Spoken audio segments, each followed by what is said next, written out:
Hi, welcome to our Lovely People webinar. I'm pretending to be Deb again this week.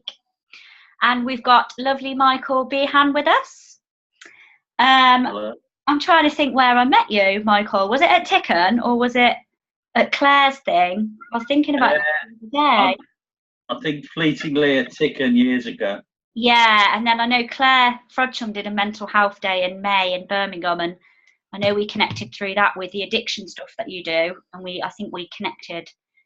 And then a year and a half ago when we went to Jack, when you'd been doing the Erdington one. Yes. We properly reconnected then, didn't we? Yes, and that's been a first. And now you can't get rid of them. Yeah. Yeah. So, if you want to tell us your story of how you came to the principles, okay, awesome.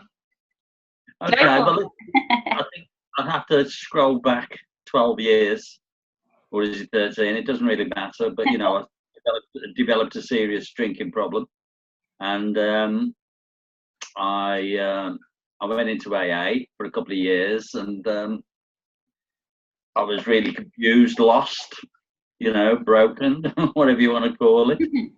And I just remember one day getting up, and I wasn't going to have a drink, and suddenly from nowhere, I was going to have one. So out the way, here I come, like, you know, and I remember my wife going upstairs and upset and all this, and I was sitting there, and I was sort of like, oh, you know, it's so many thoughts screaming through my head, because I knew that, you know, I'd done so well, but if I went back, you know, I'm back to the square one, and my head was going and racing and building, and suddenly, you know, and it got so intense, and it's such a build-up, you know, that I did, you know, good Catholic boy, cried out, oh, God, please help me, and fell to my knees.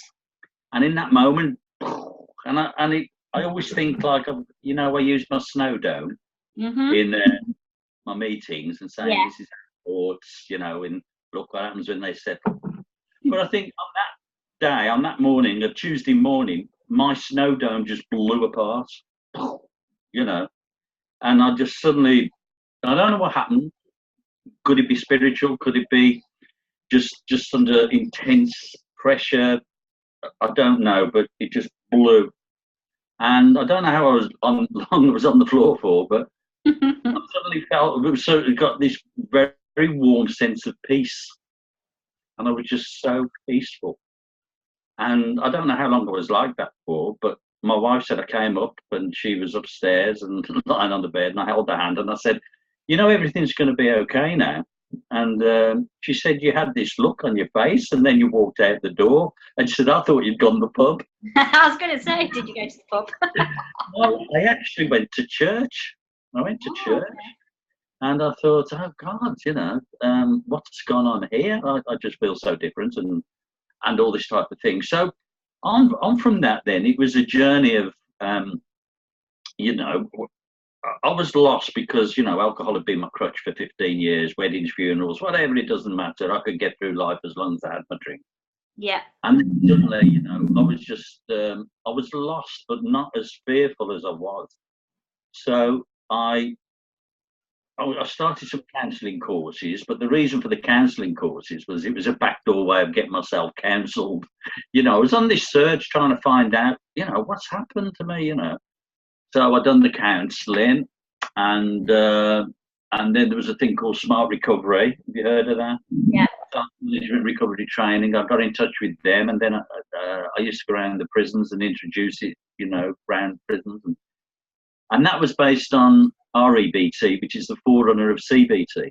Yeah. Okay. And I was doing this, and I was doing okay. Around that time, 6 years ago, I came across Eckhart Tolle's book, The Power of Now. Yeah. Accidentally, like most people. But there was something that just shot at me was, we are the observer of our thoughts. That was the first time I thought, oh my God, I'm not my thoughts. Yeah. That's okay. So then I started devouring in Waterstones the mind, body, soul every book, the Celestine Prophecy, the monk who sold his Ferrari, what was it? You know, the road less traveled, Scott Peck. You know, I was on this search. Yeah. You know, what is it? What's going on here? And all these fabulous people and all this type of thing. So I started reading all this sort of stuff, and then so I was going along with this, and I was going into the drug and alcohol centres, and I was presenting this program called Smart and everything. But there was a lady who came in with the one day, and she didn't look very well when she usually came in, but she came in looking quite well. And I said, "Oh, you know, what's the name? You look so different. You seem really different." She said, "Oh, Mike," she said, "you know," and she'd had a troubled childhood. And she said, "You know, I've been to psychiatrists, counsellors, and all these type of people, you know, and you know, they keep taking me back, you know, and I've got to relive it, and I didn't want to. And I've suddenly been to see this person who's the 3 Principles facilitator, who said to me, well, why do they keep taking the scab off the wound? Well, you know, they keep poking the bruise, you know." And she went on and on this sort of explaining what had happened to her, and I was just, wow, what's this, you know? And she said it's called something, the 3 Principles.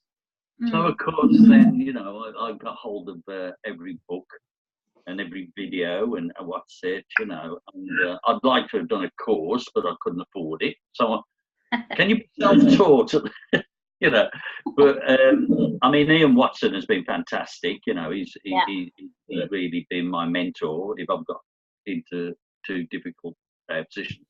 But basically, then it was, of course, okay. Well, what's this? And then I started listening to Sid Banks, and then and when I had that breakdown, it suddenly made sense to me.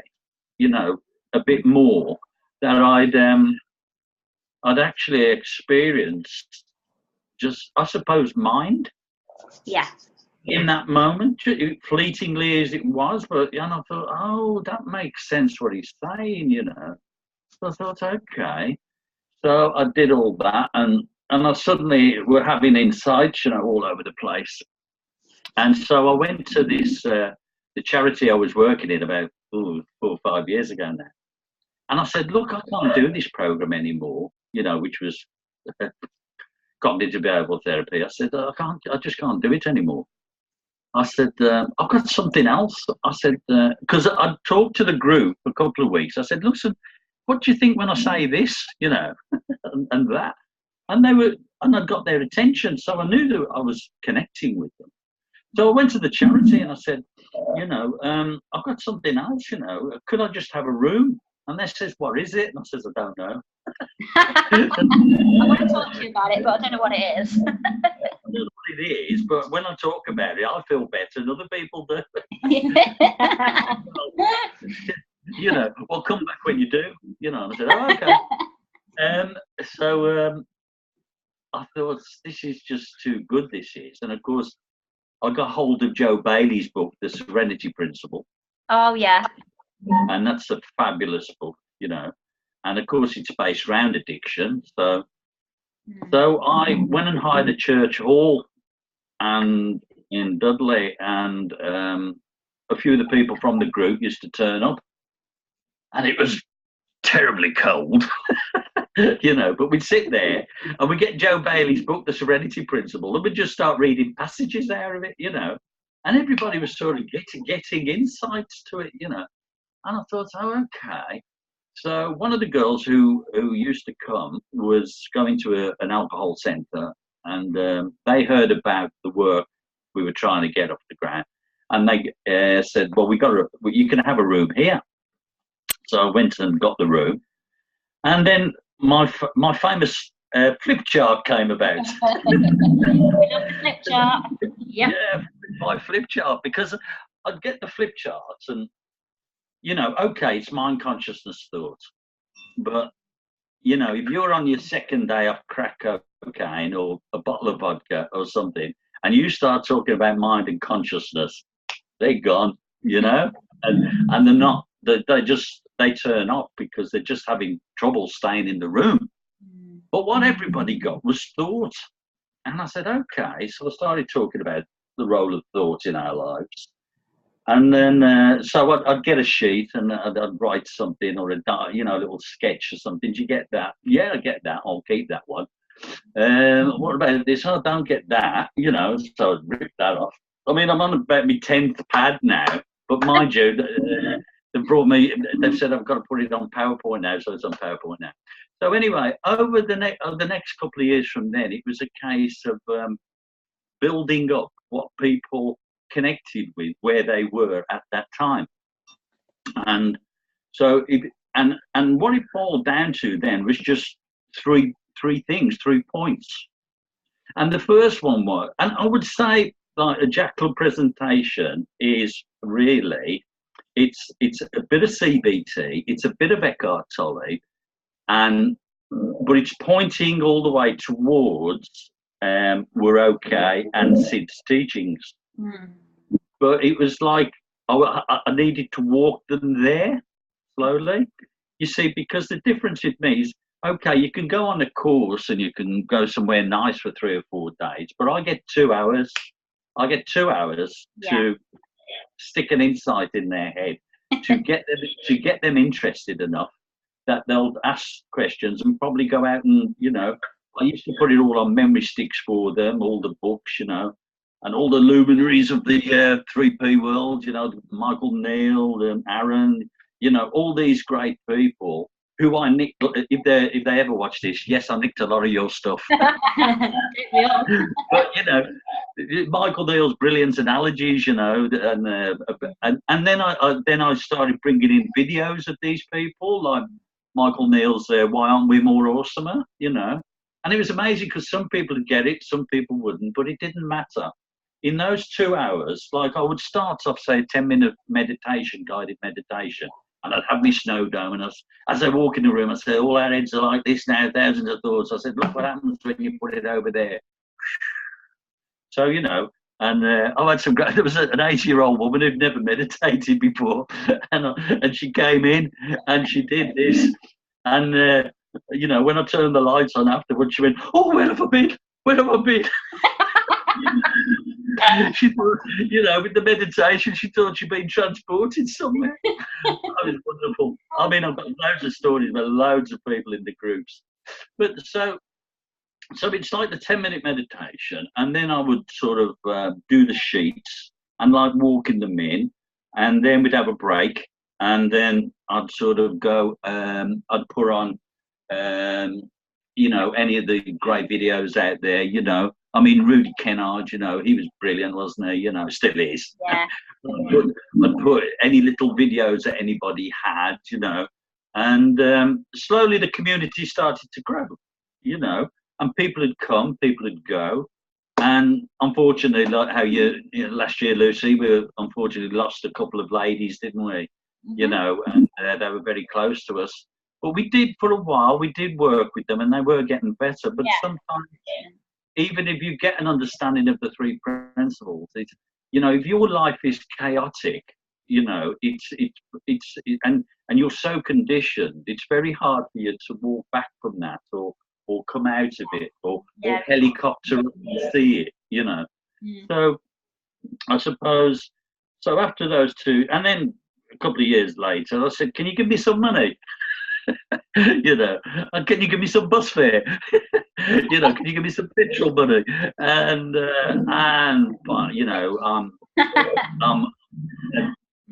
a couple of weeks ago, they've given me 2 new contracts now, 18-month contracts. So and they see the worth of it. But I would say with me and the 3 principles, and I don't really say get into mind, consciousness and thoughts. I'll play Sid's short videos, the animation ones. Yeah. And people get that.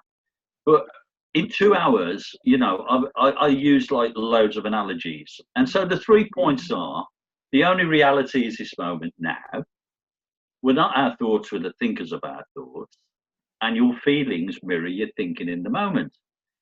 Now, I see a lot of this, what I do is I've gone past that now. Like, you're not even the thinker. you're the space that, but I noticed that as I got into it more within the groups, if I tried this, I would lose people. So it became apparent from the beginning that it was like, as I said, a beginner's course to the 3 principles. I had to keep the stories and the analogies really basic, and it's like, I say, well, they'll say, what do you mean? The only reality is this moment now. And I'll say, well, you looking at me looking at you, it's the time we're alive. I said, you're alive this morning, hopefully alive tomorrow, but you're actually only alive now. And I said, it was like I was walking in the park, and it was a brilliant summer's day, I said, and there was this young lad walking towards me, true story, with his head down and his hood up and his hands in his pocket. And I just thought to myself, mate, you're in your memory or you're in your imagination, but you're not in the park. Yeah. So with those little stories, that, and I said, as human beings, I said, instead of enjoying the moments, I said, we're either in our memory and our imagination. I said, both which are illusions, and yet we're getting upset about illusions, And then I would bring them into, where did I nick this? I probably nicked this off Ian Watson anyway. But he had a chart, and then, this might be Richard Carlson, because Stop Thinking, Start Living came across quite early in the journey. Right. And well, I do a lovely one that people get from him. Being upset by your own thoughts is like writing yourself a nasty letter, opening it, reading it, and being upset by it. Yeah. And that's a Richard Carlson one. Right. Whose widow I spoke to last week in America. Just saying that we're using her stuff, and was it okay? Oh, so I've nicked everybody's stuff out there, but I'm sorry, but you're helping a lot of people. So basically, we're all one anyway, so it's all the same. so it's that's how it's come about, and then you got lovely Mark Spooner, who's started one on a Sunday now. Yeah. Mark's meetings are more, you can go into it deeper. Yeah. And people are ready for that now. But you see, like, I'll work in a unit which of probably 10 people or something, or I used to, but they would come in, and it was called Detox in the Box. And they have 2 weeks, just to detox. And so it was a message of hope for them, and like it's gone really well. Yeah. Over to you. As I say on CNN. Okay, yes, Lucy. Wow, what can we say to that, really? I love your flip chart, I know that. It's very good. Yeah. I know we don't come over that often, but when we come to chat, it's so good, like, listening to I find with people listening to their stories, and hearing where they're at with it, and just personal stories, just because people can relate to that, can't they? So that's what I like. That's what I think. Me and Becca always say this. We love that about you, Michael, when you tell your stories, because you're bloody funny. And they're great. Well, this is it. All I hope for when they leave is they have hope, But I always say that, as long as you leave here, just as long as you don't take your thinking seriously, and you'll find that you'll slow down from 100 miles an hour to 90, 80, 70. Just go with the flow, and it's giving them hope.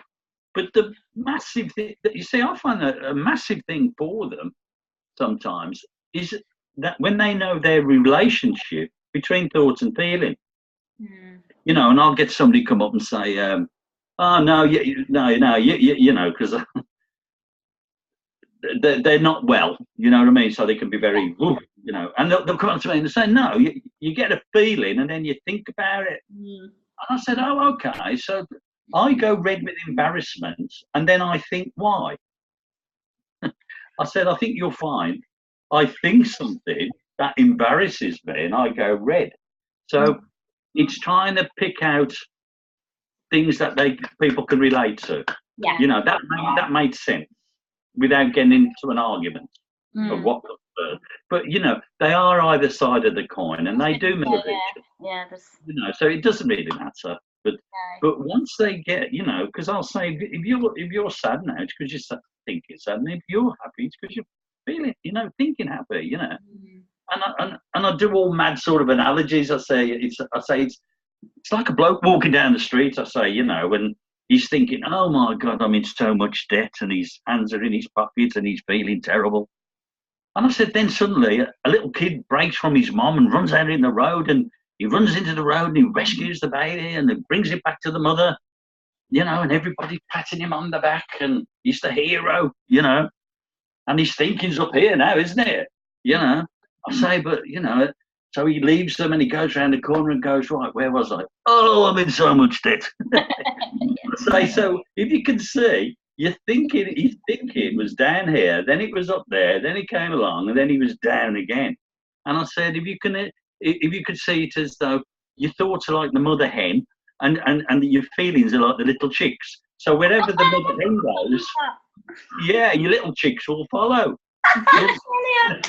That's great. I love that.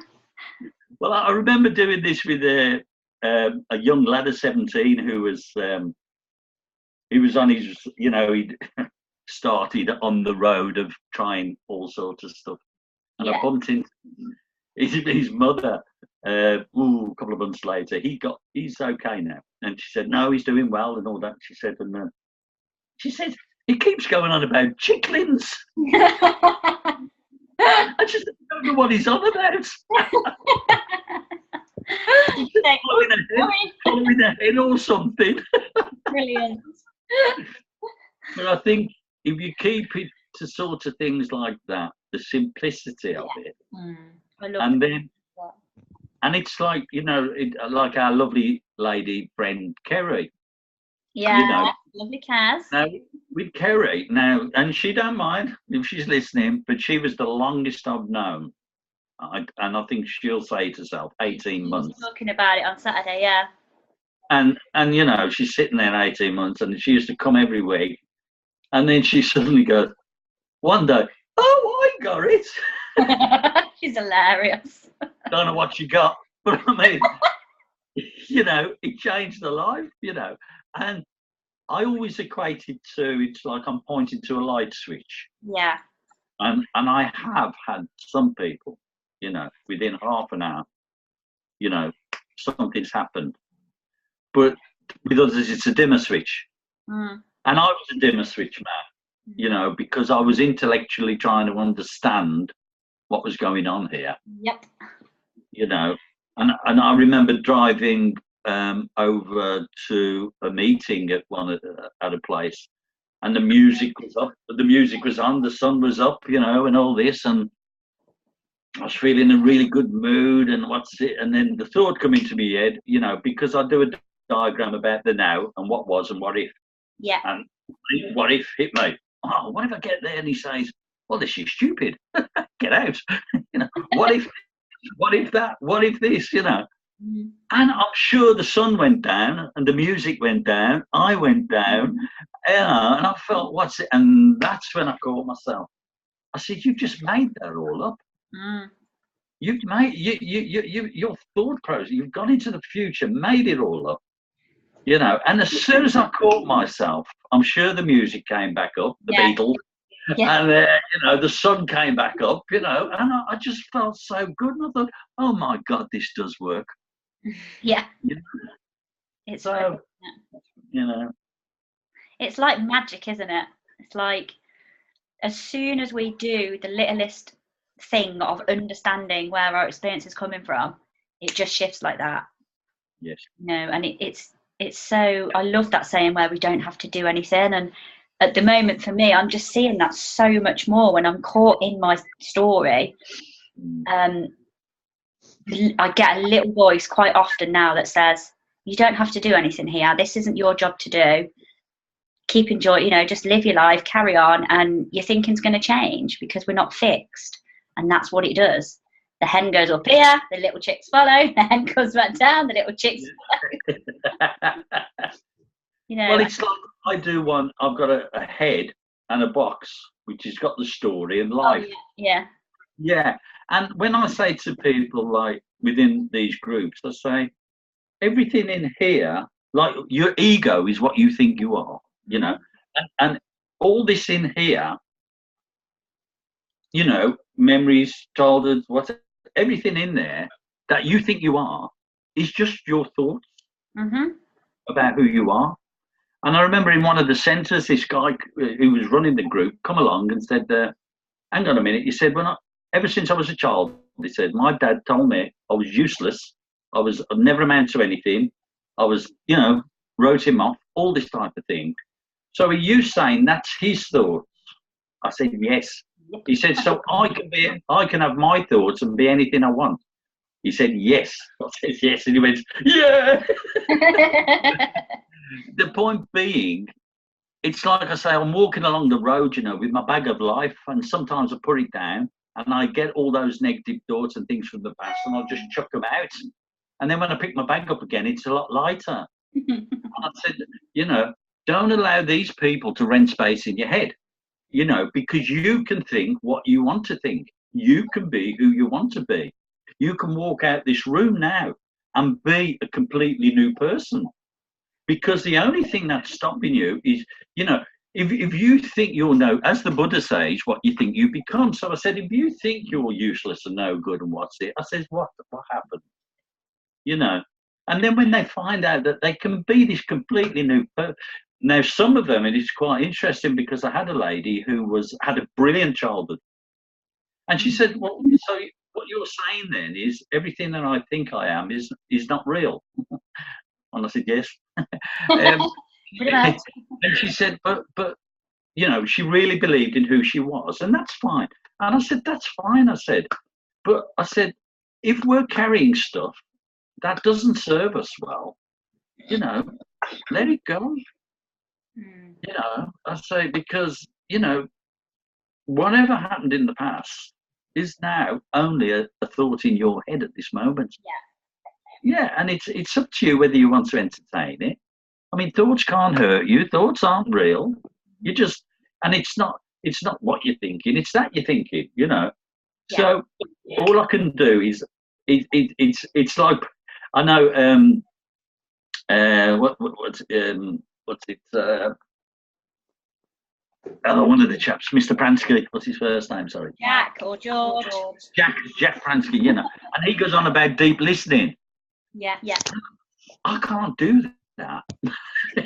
You know, I can't do that. I just can't. I'm like a bullet, a gun. But I've noticed it works, and that's why I carry on doing it.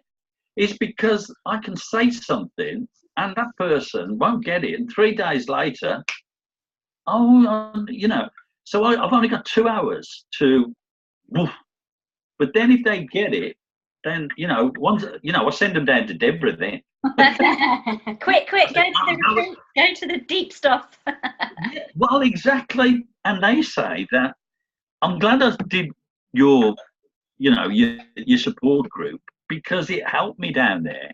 So as I say, I just find, and I'm trying to get it, you know, it'd be nice to get it out into the community as a support group, you know, in support groups. And then people, if they want to get into it deeper, they can get into it deeper.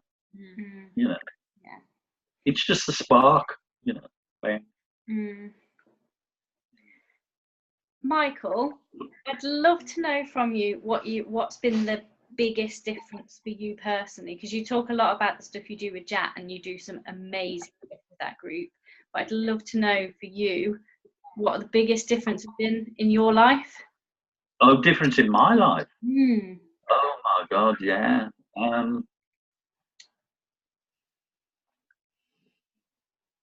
Well, you know, it's that's a good one. Biggest I suppose I just don't worry. In fact, and I don't mean this nastily or derogatory, I just don't care. Yeah. If you can get that, I just don't care. I care greatly for my people in my groups, but as for everything else, I don't care. Yeah. It is as it is. It's rolling out as it rolls out. And as I say, my wife's asked me to, I was 65 last week, and she said, or the week before, and she said, that's it now. So, and I'm finding it hard to just come down a notch. Yeah. She wants me to spend more time at home and all this sort of thing.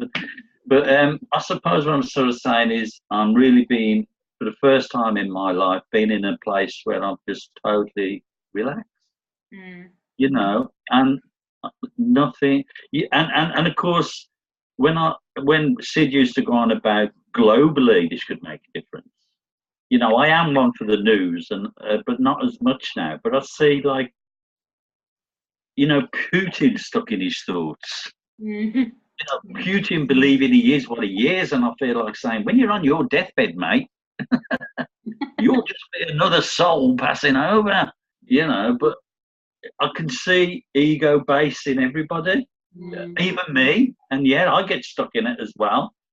But what it's allowed me is it's sort of like my wife, when I look after her auntie who's about 90, and she can be a bit awkward at that time. And I find, and Janet will do something nice, and she'll come and grumpy and all this.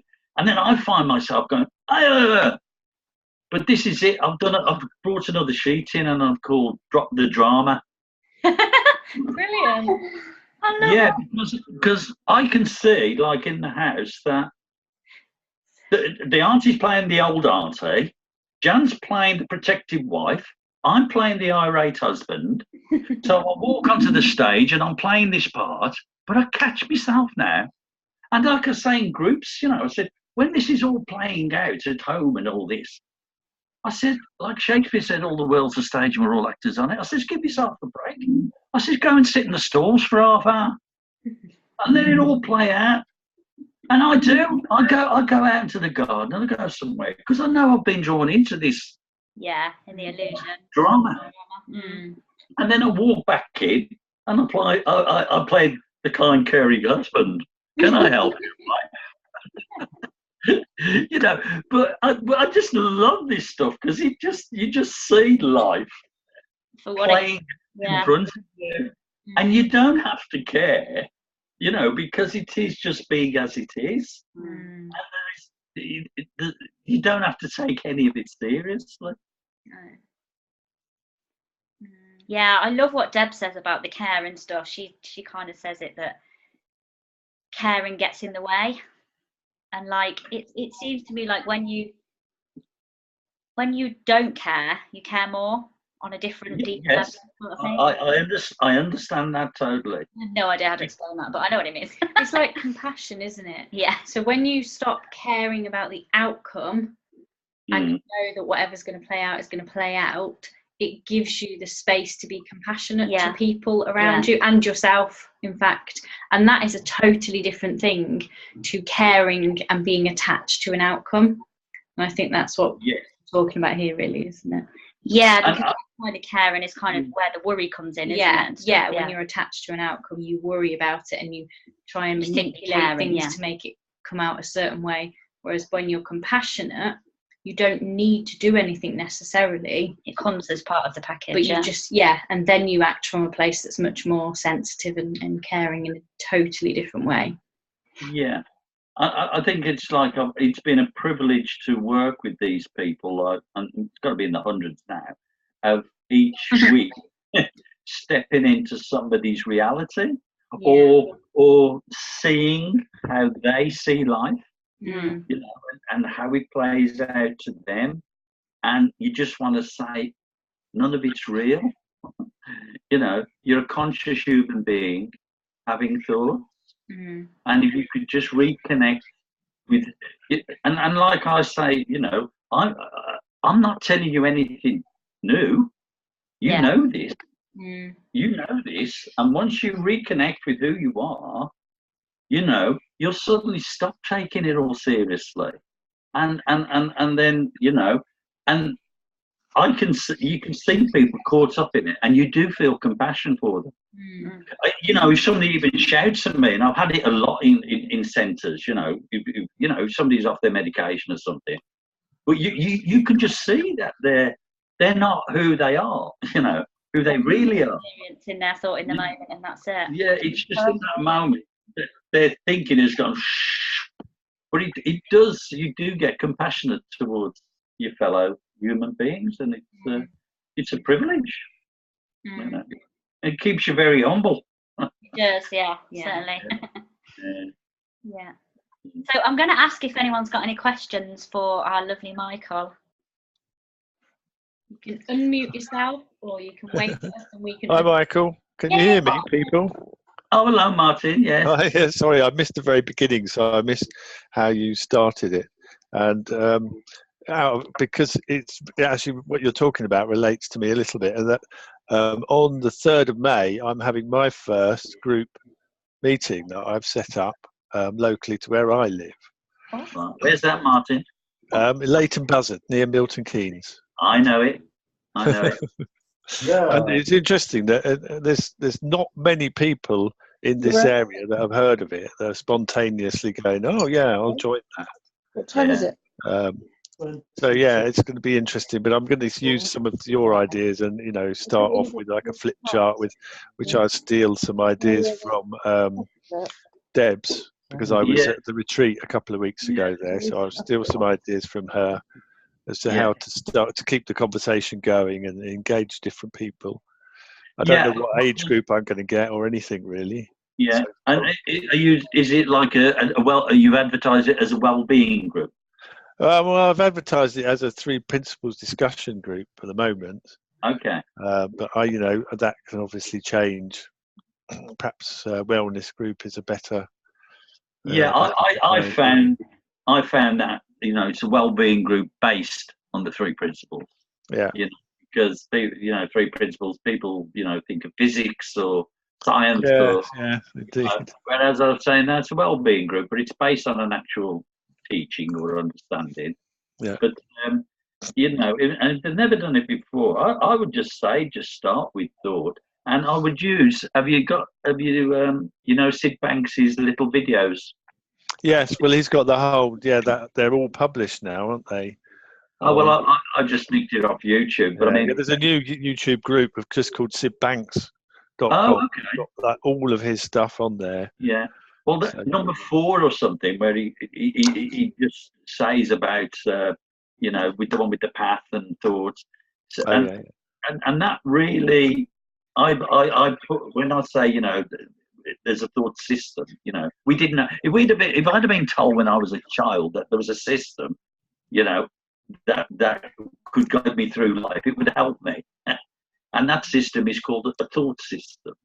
And then I'll put that little video on, and I'll say, and it'll start the conversation, So it's just, I just think, and I know others try a different way, but sometimes I found people want something tangible, Yeah, I found that with one or two people. Yeah.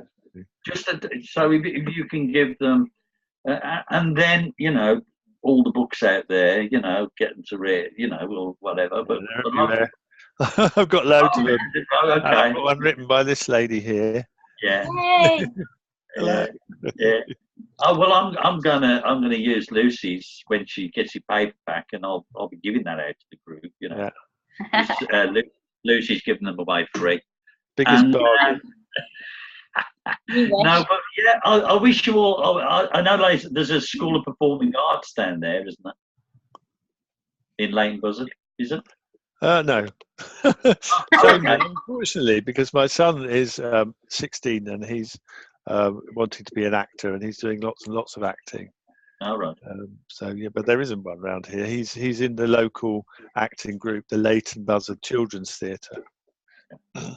Yeah, but the only sort of things I'd like, but in the early days, if I didn't know it, I'd say I didn't know it. Yeah, that's right. And once you start, I think with the 3 principles, once you start living it, you've only got to talk about yourself, basically. Yeah, we've been going to see Terry Rubinstein every Monday with my son, because he's got some challenges. Yeah, that's working out really, really well. And I've sometimes come from some groups. I've done it like motivational, in other words, my story, you know, I had a drink problem and all this, and you missed the beginning, I was in AA for a couple of years. But how I present it so I don't get into trouble, like if I do it from my story, then I can't get into trouble. You know, if I say that, yeah, you know. So basically what I'm saying is I was ill, what was out there didn't work. I've come across this, it works for me. I'm going to tell you about it. And if you get something out of it, fine. And if not, and I found that doing that, then, you know, I don't get into too much trouble, because I did get into trouble in the early days, yeah. What I want to do ultimately is take it into businesses, because that's my background. Yeah. You know, big business and things like that. But I need to practice. There's a market for it. There's a market for it everywhere, isn't there? Yeah. But you know, also the locals and the kids and all that stuff. Martin, if you you know Rudy, yes, his website Innate Evolution, there's a. I've signed up for that one and I'm paying for that, and I you think can work through the whole. That, didn't we, with the business? Yeah, it's that's very, very good as well. But you tend to get the Rudy message only in your head, so I think it's useful also to watch other people. Yeah. But it's nice that some of the people he brings on there are also extremely interesting. His sister, I can't remember her name. Tanya. Yeah. Yeah. Just spending as much time as I can reading and, you know, watching the videos and talking to people who are bothering to listen. Put it this way, I've had that many doors slammed in my face, I should have a boxer's nose. You're mad. Yeah. What do you want about?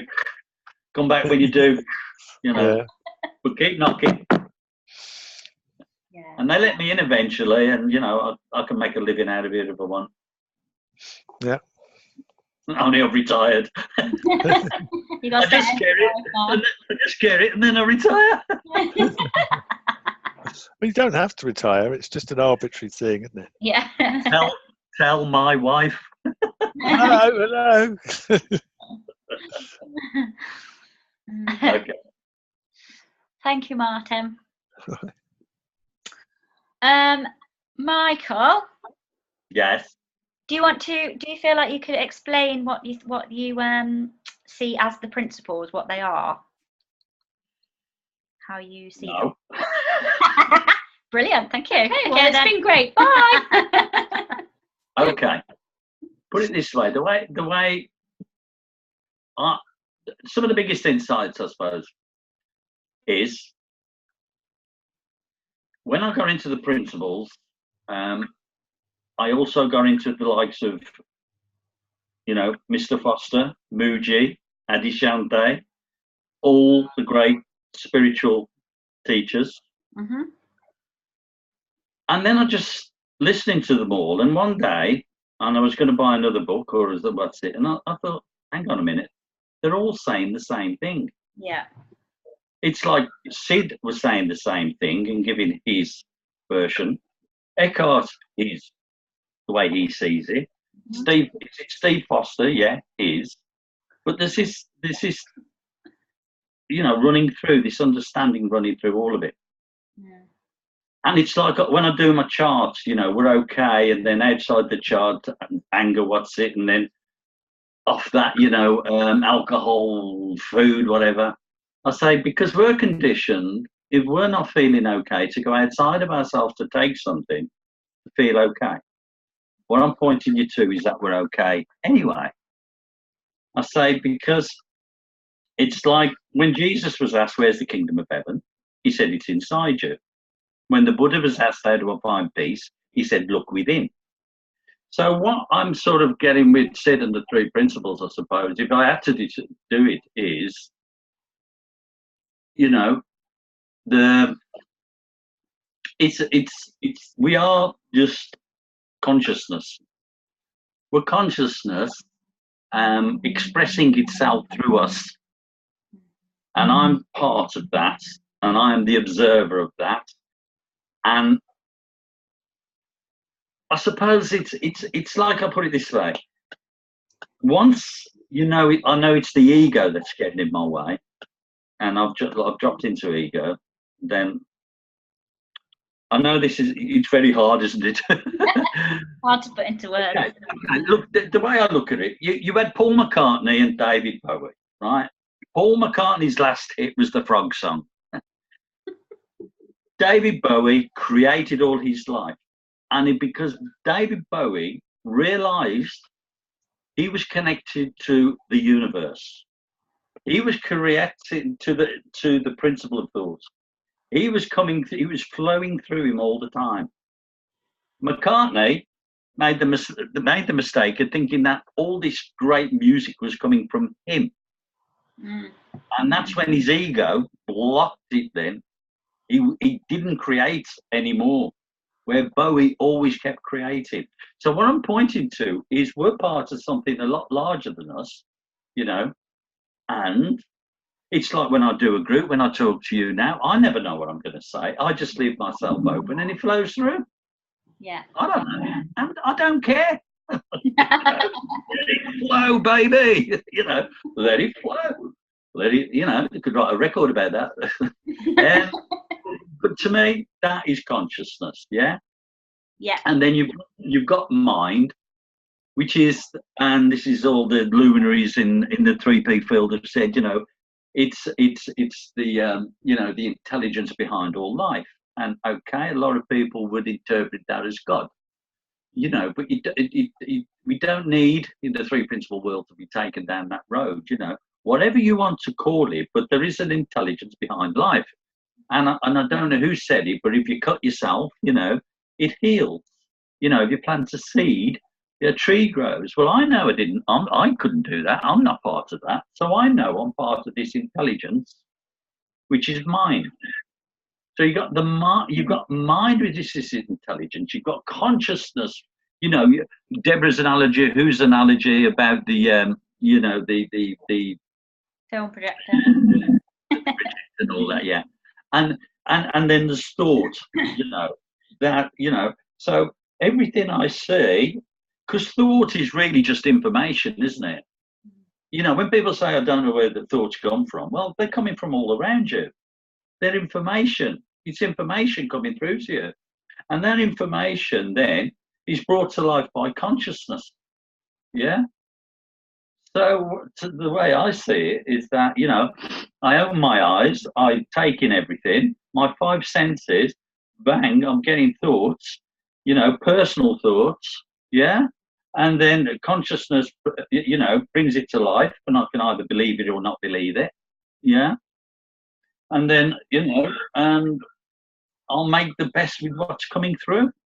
And if that makes sense, Whoa.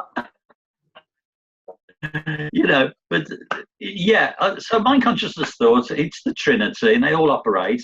And yes, you've got universal mind consciousness thought, and you've got personal mind consciousness thought, but even that makes it, you know, too difficult.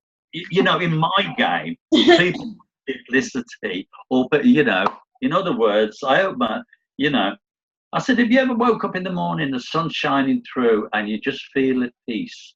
I says, then what happens? You start to think, oh, I've got to go there this afternoon, I don't want to go there. Oh, well, you shouldn't have said that to me last night. I say, so when you are a conscious being there at peace, and that is your default position as a human being. I said, and if you can just see that when you engage in thoughts, you know, usually you go in memory, imagination, both of which are illusions, and you're getting upset about an illusion. So I suppose I try not to think too much of mind consciousness thought. Yeah. Yeah, to be truthful, I don't really want to, because I don't want to lose the connection I've got with the people that I deal with. If I was to start speaking too in depth, I know that the room would empty and they wouldn't come back next week.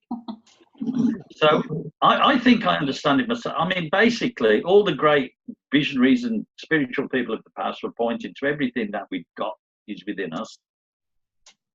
And, you know, as long as I'm with that and just let it play out, I'm okay. I'm always okay.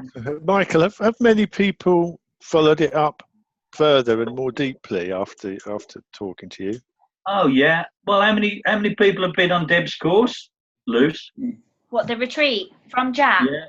From Lee, Janine, Kerry, Gemma, Vicky came. There was about 6 that came. Amanda. Easily between 10 and 15 people that have been down to Debs retreats that have Some have been a couple of times. Jack, and a few, and Lee and Helen have been to visit Deb directly. Yeah, there's probably about 20 people. At least. Yeah, there's a good 20 people that have connected with Deb from it. I suppose what it is, I wake them up, and Deborah. See, what it is, I'm the shaker. Like I love Sid Banks when he said all that he had a great life because he just went along and woke people up. Yeah. As a marketing manager. I'm the shaker. You know, they're asleep, they're unconscious, and I wait. You know, I get them like that, and I say, "Wake up, wake up!" You know, become alive. And wake up, Betty Deb. And then when I come round, I hand them over to Deb. Brilliant. Yeah. Yeah. So, as an off-pat answer for what are the 3 principles, I don't know. And that's a brilliant answer. I don't know. It was brilliant. I don't know. You know, but and there will be people who get it at different levels, and nobody's better than anybody else. It's just that I made a point of just being okay with it, and whatever. In other words, when I go in, and I mean, my chart is like, because I'm terrible for tangents. I'll go off a tangent, and then I'll just go back to my chart and go, oh yeah, that's what I was trying to say. So there's some sort of structure in it, but it you know, I mean, 2 months ago I had an anxiety group join us, 6 people, no drug or alcohol problems, and they've come back every week because they're hearing something, you know. And I never ask them what they hear. And in fact, if I run a group, I never ask anybody what's wrong with them. I'll say, I won't ask you what's wrong with you, not because I'm not interested. I said, because if I can tell you how I got better, you know, you could sort of, you know, if it helps you, great. And if not, you know, you've lost nothing. You know, so it's just working with people where you can only work with people where they're at. Yeah. You know, and of course, you know, if you're stopping drinking drugs, you know. But even the anxiety group now, you know, I mean, there's some fabulous. I bet you've seen the video Masha. You know, in America, Masha, she changed, and she got a 15. She talks for 15 minutes, and she was crack, heroin, and after, you know, and she says some brilliant things on there, and she says like, when you know, when she's in the moment, she says she doesn't feel a need for anything. You know, so when she get urges, watch it. It's like me. I say, when my head starts snowdoming, I said, what I do, I go into a room. I said, I shut the door. I take a few deep breaths, and I ask myself one question: what is actually happening now? Nothing. So why am I upset? It's because I've gone into the past or I've gone into the future. My thoughts have, you know, I've gone shoop. But actually, in the moment, I'm okay. Yeah. And just that little one has helped people, you know, even at a bus stop or something, panic attacks, you know, they can get somewhere and just say, actually, what is happening now? Nothing. You know, it's a powerful tool to have. Because then when you realise, well, why am I feeling anxious? It's because I'm going to the hospital now and I think they're going to give me bad news. Yeah, well, you've stepped into what if. You're making that up. And once you get people to see that they're making, I always tell them about Uncle Bill's wedding. And I say it's like Uncle Bill's wedding. As I'm standing here talking to you, I say, I feel great and everything, you know, in the feeling of my thinking, I say. And a thought comes into me, I've got to get to that wedding in 2 weeks' time, and Uncle Bill's going to be there, who I fell out with last year. I said, so I step into my future, step into my imagination, step into this hotel where all the hotels I've ever been, and Uncle Bill's walking towards me, and I'm going, if you say that, I'll say this, and if you do that, I'll do. And I said, suddenly, now, I'm standing there feeling okay. I'm full of anxiety from a bunch of thoughts I just made up. It's crazy, isn't it? I've made myself anxious. And when people start to see it's them who's creating it, Yeah. it's like that video I put on there. What's his name? Stop it. I can't remember. I put a great video on Jat. It doesn't matter. But it's just, those three things, those 3 points have just been so powerful without going into anything too deep. It's just like getting them to see that the only reality is this moment. You're the thinker, we know that you're not even that, but you're the thinker of your thoughts, and your feelings are coming from your thinking in the moment. That's it. Full stop. Job done. That's job done. Because they can. You see, there was going to be 4 points. Mind, feeling, body chemistry. If somebody come through the door with an axe now, I think, oh my God, a feeling, I'm going to die. My body floods with adrenaline, fight or flight. Then it gets nearer. It's your mate with a rubber hammer. But the point is, it's like people who are walking around like with stomach ulcers or something like that. If your mind is in a constant state of angst and you don't know why, you're drip feeding your body some dangerous stuff. Yeah, totally. And if you can get people to wake up to you're making yourself ill through your thing. I mean, our body chemistry is just fine. It's balanced. That's the way we are. And the only thing then, it's like the governor is Mr. Thought. And if he gets you getting these horrible feelings, you'll get the horrible chemicals that go with it. But my point being, I started making it a 4-point program, and a 5-point program, and a 6-point program. And I thought, no, just go back. Most people can remember 3 things. And if you can remember those 3 things, your innate well-being will improve. And that's bound to be true. Yes, and the results are shown. Yes. I'll keep going. Yeah, you do that, Michael. You should. You definitely should. You're brilliant. But don't tell your wife we told you to. She's been very good, very patient over the last 5 years. When I got into this, I was earning money, and then I wasn't earning anything. But she stuck by me, because to see people change in front of you, you've experienced it, both of you. Yeah. And to see people change in front of you and not change for 5 minutes for life. Yeah. There's nothing more empowering than that, is there? So bugger the money. Exactly. I'm being evicted next week. You can live with us, Michael. Come and join our commune in Devon. Yeah, I'm a commune. I am a child of the 60s. I am. Perfect. I used to have my hair down here, a great big beard. Yeah. Right, we better wrap it up, I suppose.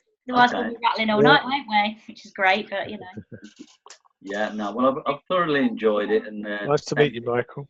Yeah, Martin. Yeah, and you're not that far away, mate. So if you can, you might want to come up here and experience a Jat. Yeah. Oh, you should. They're brilliant. Come to one of the meetings, one of the centres. You can see how we operate, what we do, and you take it down your way and see how you get on or whatever. Steal some of it. Yeah. Steal the flip charts. Yes. They're brilliant. Fab. Yeah. Right, well, thank you so much, Michael. Next week. Oh, yeah. We have the lovely Drum roll. champion. Oh, yeah, it's me. So don't miss it.